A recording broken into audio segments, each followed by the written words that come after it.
ফিলিস্তিনি যোদ্ধারা পরে খান ইউনিসে যাওয়ার সময় বিস্ফোরণ ঘটে, তবে এখনও কোনো স্বাধীনতাকামী সংগঠন এই হামলার দায় স্বীকার করেনি।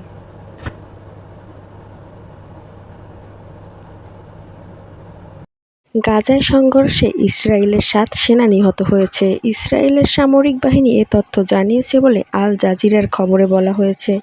নিহত ৬ সৈন্যের নাম প্রকাশ করেছে ইসরায়েলি সেনাবাহিনী, তবে সপ্তম সৈন্যের নাম তার পরিবারকে অবহিত না করা পর্যন্ত গোপন রেখেছে। এদিকে দ্য টাইমস অফ ইসরায়েলের খবরে বলা হয়েছে, দক্ষিণ গাজা উপত্যকায় লড়াইয়ের সময় ৭ জন ইসরায়েলি সেনা নিহত হয়েছে।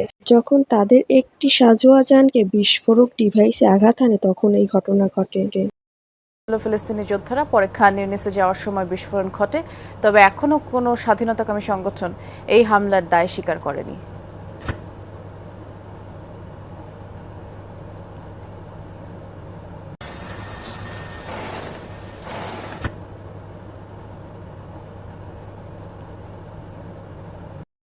আইডিএফের প্রাথমিক তদন্ত অনুসারে খান ইউনিসের সৈন্যরা যখন গাড়ি চালাচ্ছিল তখন পুমার সাঁজোয়া যুদ্ধ কৌশলে গাড়িতে বোমা পুঁতে রাখা হয়েছিল।